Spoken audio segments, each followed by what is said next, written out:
You are watching Alia Shah official YouTube channel. अस्सलाम वालेकुम, welcome to my vlog.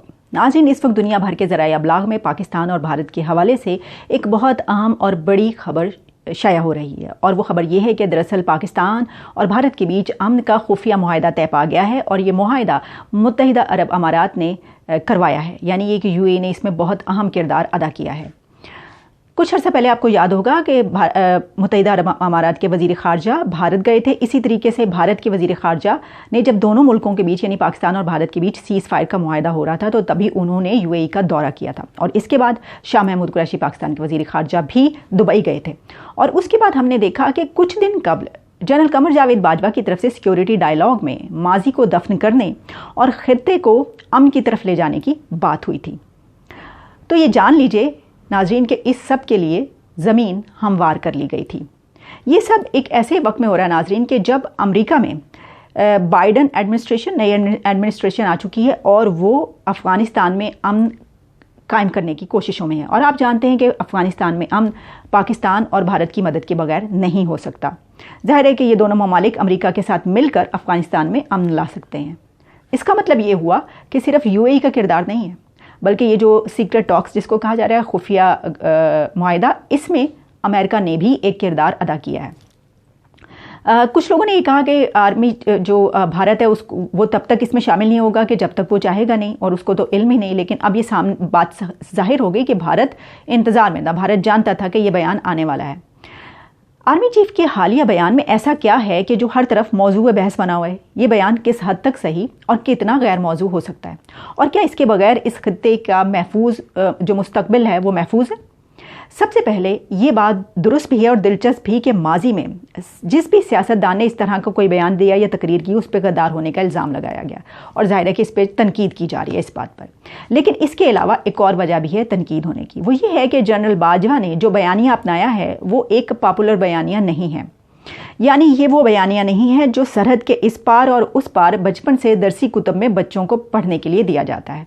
वो ये है कि दोनों मुल्क एक दूसरे के कट्टर और अजली दुश्मन हैं, और दोनों में कभी सुलह नहीं हो सकती। दोनों को हमेशा लड़ते रहना चाहिए। फिर कश्मीर का मसला भी जाहिर है कि हमेशा से यही हम पढ़ रहे हैं।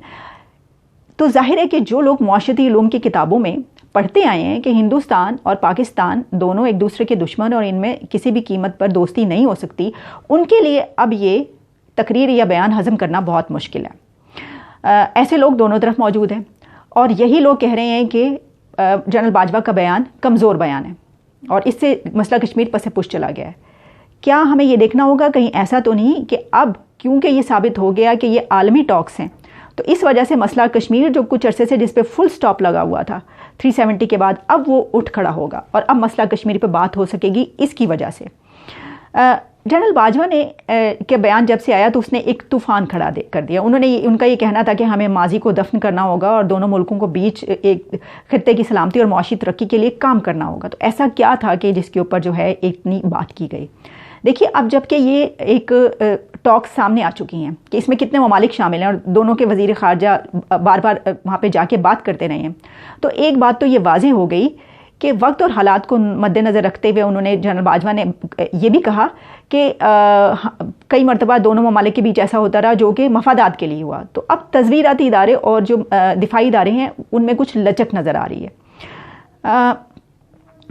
हम में से यानी ये कि पाकिस्तान के बहुत से हल्के फ़ौज पर ये तनकीद करते रहे कि इनके जंगी अज़ाइम होते हैं, और फ़ौज पर हमेशा ये भी तनकीद की जाती रही कि फ़ौज बजट कम करे। हम हमेशा ये कहते रहे कि लाखों डॉलर करोड़ों डॉलर जो बर्बाद किया जाता है असलहा ख़रीदने पर, वही जो है तालीम की मद में बजट बढ़ाया जाए तो कौम कहीं से कहीं पहुँच जाए। तो अब इसके अलावा जिहादी फैक्ट्रियाँ और ये सब कुछ भी कहा जाता रहा। अब फ़ौज की जानिब से बयानिए में लचक पैदा की गई है, और जिन लोगों ने जो लोग ये कहते थे उनको ही जनरल बाजवा ने ये कहा है कैटेगोरिकली इस तकरीर में कि हमने फ़ौज का बजट कम किया है। इसके अलावा कुछ लोगों ने ये भी कहा कि इस तकरीर को इससे मिलाया कि इस तकरीर के ज़रिए इसलिए उन्होंने ये बयान दिया क्योंकि वो एक नई एक्सटेंशन हासिल करना चाहते हैं। तो ये अगर हम इस पैराए में देखते हैं कि ये किसी इनफरादी शख्स का फ़ैसला है या किसी इदारे का, तो फिर तो हम हो सकता था हम कहते हैं कि हाँ हो सकता है इस मकसद के लिए किया। लेकिन अब वाज़ेह हो गया कि इसमें बहुत सी आलमी ताकतें शामिल हैं, तो इसका मतलब है कि इसके जो मकासद हैं वो बड़े हैं। इस पर बहुत से लोगों ने मज़ामीन लिखे, लेकिन एक मज़मून जो मुझे दिलचस्प लगा वो हुसैन हक्कानी साहब का है। गो के हुसैन हक्कानी और इस्टेब्लिशमेंट में बहुत ज़बरदस्त जो है वो एक दूसरे पे तनकीद रहती है, और हुसैन हक्कानी बहुत बड़े नकाद हैं फ़ौज के, तो फ़ौज की जानिब से बहुत तनकीद की जाती है। तो एक तो उन्होंने जो अपने मजमून में ये बात की कि इसके लिए देखना होगा कि जो हिंदुस्तान है वो तैयार है या नहीं, तो अब तो ये टॉक्स के बाद साबित हो गया कि हिंदुस्तान को पहले से ही मालूम था। इसके अलावा उन्होंने एक बात की कि जनरल बाजवा की जो शख्सियत है वो जनरल ज़ियाउल हक की तरह इस्लाम पसंद नजरियाती नहीं, और परवेज़ मुशर्रफ की तरह मुतकब्बिर या ख़तरा मोल लेने की जिबल्लत वाले शख्स भी नहीं हैं। मौजूदा army chief field marshal Ayub Khan जैसी जहनी साख्त वाले फ़ौजी आदमी हैं जो महसूस करते हैं कि उन्हें अपने इस मुल्क के लिए कुछ करना चाहिए। ये उन्होंने अपने मजमून में बात की, क्योंकि ये बड़ी अनोखी बात यानी है कि उस तरफ से एक ऐसा बयानिया, लेकिन और तफसीली जो उन्होंने लिखा उसमें और भी बहुत सी चीज़ें हैं। बहरहाल इसके बजाय कि हम लोगों ने इसके मुतालिक क्या कहा, क्योंकि जनरल बाजवा की ये तकरीर बहुत ही अहम तकरीर है और आने वाले कई सालों तक जो है इसके असरात हमें नज़र आएंगे, तो इसके मतन पर हम एक नज़र डाल लेते हैं कि उन्होंने अपनी तकरीर में एक तो ये कि पहले उन्होंने ये कहा कि कई सवालों का जवाब दे दिया जो तकरीर के बाद उठाए गए, वो पहले उनका जवाब उसमें दे चुके हैं। उनका कहना था कि ख़वातीन और हज़रात, दुनिया ने आलमी जंगों और सर्द जंग की तबाहकारियों को देखा है, जिसमें एक ऐसा बयानिया और जिसकी वजह से इंसानी मुस्तकबिल धुंधला गया और इंसानियत के लिए तबाहकुन नताइज आए।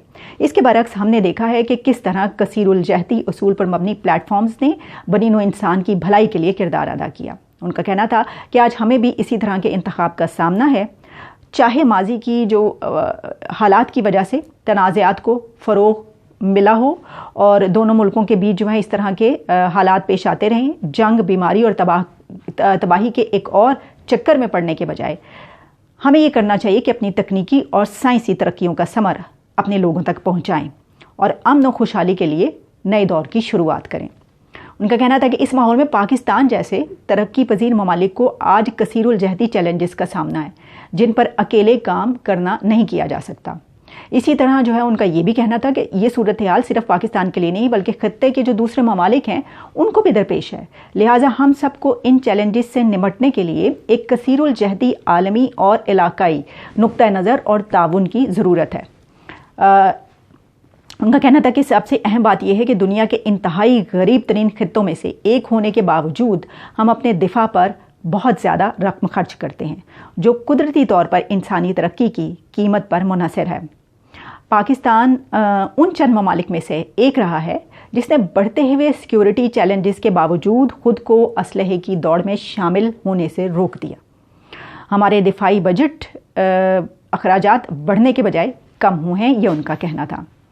ख़ास तौर पर एक बार जबकि आप एक ऐसे खित्ते में हों जहाँ पर गैर मुस्तहकम सूरत हाल हो और ऐसे हमसाए हों, तो ये काम आसान नहीं होता, उनका ये कहना था उनका। लेकिन इसके बावजूद मैं पूरी सच्चाई और गहराई से कह रहा हूँ कि हम अपने तमाम पड़ोसी ममालिक के साथ अपने तमाम उमूर को बावकार और पुरअमन अंदाज में बातचीत के ज़रिए हल करना चाहते हैं। लेकिन उन्होंने इस बात पर जोर दिया कि इसके लिए बहुत ज़रूरी है कि मसला कश्मीर जो है उसको देखा जाए और कश्मीर में हमारे पड़ोसी मुल्क को साजगार माहौल पैदा करना होगा। उन्होंने कहा कि ये अक़लियत पर मबनी बात में हम कर रहे हैं, किसी दबाव के नतीजे में नहीं कर रहे, और हमारी मुखलिस ख्वाहिश है कि हम ये कर सकें, लेकिन इसके लिए भारत को कश्मीर में साजगार माहौल पैदा करना पड़ेगा। तो इसका मतलब ये हुआ कि वो जो एक बात समझ आ रही थी कि कहीं ऐसा ना हो कि इस वजह से कश्मीर पसे पुश चला जाए, तो वो बात जो है वैसा होने के चांसेस इसलिए नज़र नहीं आ रहे कि अब क्योंकि ये जब बातचीत हुई है तो इस बातचीत में यकीनन ये बात भी हुई होगी कि जब तक कश्मीर के मसले पर ये नहीं हो जाता तो हम ये बात आगे नहीं बढ़ सकती। तो जाहिर है कि अगर दोनों मुल्क मान गए हैं और भारत में भी लचक नज़र आ रही है, लगी ऐसी रहा है कि अगर ये टॉक्स हुई है तो इसका मतलब है कि भारत भी लचक नज़र आ रही है, और फिर ये खुश आइन बात होगी कि वो मसला जो कई दिहाइयों से चल रहा है कश्मीर के ऊपर, अब कोई ना कोई हमें डिसीजन होता नज़र आए और वहाँ के लोगों के लिए ज़िंदगी आसान हो पाए। इसके अलावा पाकिस्तान और भारत के बीच ट्रेड या जिस तरह के भी अब ताल्लुकात शुरू होंगे तो हम देखेंगे कि वो किस तरफ जाते हैं और क्या क्या होता है। लेकिन बहरहाल ये तकरीर मजमूई तौर पर आने वाले सालों के लिए, मुस्तकबिल के लिए बहुत ही अहम तकरीर साबित होगी। शुक्रिया।